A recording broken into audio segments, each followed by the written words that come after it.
Bihar police जहां एक तरफ दावा कर रही है कि उनके हाथ जो बैंक डॉक्यूमेंट्स आए हैं, जो बैंक के ट्रांजैक्शन उनके हाथ लगे हैं, आज उन्होंने बैंक में जब जाकर पड़ताल की तो उसके हिसाब से लाखों रुपया खर्च किया गया है सुशांत सिंह राजपूत के अकाउंट से रिया और उनके भाई शौविक और उनके एक दोस्त के ट्रैवल्स पर, होटल्स पर, हॉलिडेज पर, शॉपिंग पर, उनके मेकअप और हेयर पर।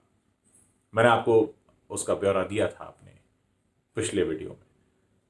वहीं एक सीए सामने आए हैं, संदीप श्रीधर, जो खुद को सुशांत सिंह राजपूत का सीए बता रहे हैं। उनका कहना है कि सुशांत सिंह राजपूत के अकाउंट में तो इतना पैसा था ही नहीं, और एक तरह से उन्होंने सीधे सीधे ये कहा है कि सुशांत सिंह राजपूत के जो माली हालत है वो उतनी अच्छी नहीं थी।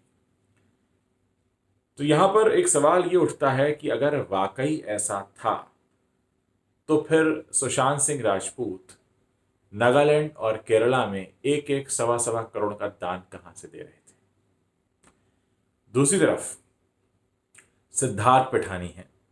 सिद्धार्थ पिठानी जो उनके घर में ही रहते थे सुशांत सिंह राजपूत के, उनके क्रिएटिव मैनेजर, क्रिएटिव डायरेक्टर की उनको पोस्ट दी हुई थी, उनके साथ ही रहते थे। उन्होंने एक चिट्ठी लिखी है, एक ईमेल लिखा है, जिसमें उन्होंने सुशांत सिंह राजपूत के परिवार वालों पर यह आरोप लगाया है कि सुशांत सिंह राजपूत के परिवार वाले उन पर यह दबाव डाल रहे हैं कि वो रिया के खिलाफ बोले। अब मैं पहले आपको सिद्धार्थ पिठानी के बारे में बता देता हूं। सिद्धार्थ पिठानी किसी जमाने में सुशांत सिंह राजपूत के क्लोज हुआ करते थे और उनके साथ रहा करते थे, और फिर वो चले गए थे, उनके साथ नहीं रहते थे। इसी साल जनवरी में सिद्धार्थ को खुद सुशांत ने बुलाया था। अब जब मैं यहां पर खुद सुशांत ने कह रहा हूं तो मुझे थोड़ा सा शक है, क्योंकि सुशांत तो अपनी मर्जी से चलते नहीं थे, सुशांत तो रिया की मर्जी से चलते थे। तो मैं ये मानकर चलता हूं कि जब इसी साल जनवरी में सिद्धार्थ को बुलाया गया तो निश्चित तौर पर इसमें रिया की मर्जी शामिल रही होगी। अब आप इस समीकरण को बेहतर तरीके से समझ सकते हैं कि जिस शख्स को सुशांत जनवरी में बुलाते हैं और ये कहते हैं कि तुम आकर मेरे घर में रहो, जाहिर है वो व्यक्ति रिया का भी करीबी रहा होगा, वरना वो रिया जो उनका बॉडीगार्ड तक चेंज कर देती हैं, जो उनका मैनेजर चेंज कर देती हैं, जो उनके आपस के लोकल स्टाफ चेंज कर देती हैं, वो कैसे ये बर्दाश्त कर सकती थी कि एक ऐसा शख्स उनके साथ आकर रहे जो उनकी ना सुने। तो यहां पर मैं ये मानकर चल रहा हूं कि जनवरी में जब सुशांत ने सिद्धार्थ पिठानी को बुलाया तो उसमें रिया की मर्जी शामिल थी। अब जब आप रिया चक्रवर्ती का आप इंस्टाग्राम अकाउंट देखेंगे तो ज्यादातर जो उनके वीडियोस हैं वो सिद्धार्थ पिठानी ने शूट किए हुए हैं। खैर, वो तो एक घर में रहते थे तो उसमें कोई हैरानी वाली बात नहीं। लेकिन सारी बात यहां पर समझ के बाहर हो जाती है कि सुशांत सिंह राजपूत जिनके जिनसे सैलरी लिया करते थे सिद्धार्थ पिठानी, आज उनका परिवार उन पर दबाव डाल रहा है।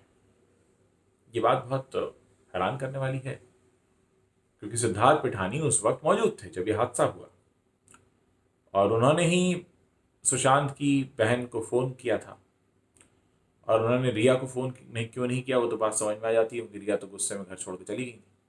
अब सिद्धार्थ पिठानी कह रहे हैं कि ये मुझ पर दबाव डाला जा रहा है। संदीप श्रीधर हैं, सीए जो हैं, जिन्होंने कहा है कि उनके अकाउंट में पैसा नहीं था। तो मैं आपको बता दूं कि जो सुशांत सिंह राजपूत के सीए हैं वो भी रिया के इशारों पर ही चल रहे थे, क्योंकि उनके पास भी सुशांत सिंह राजपूत के अलावा रिया का ही नंबर था। तो जाहिर है जो रिया कहेंगी, जैसा रिया कहेंगी वो वैसा ही करेंगे, वही कहेंगे।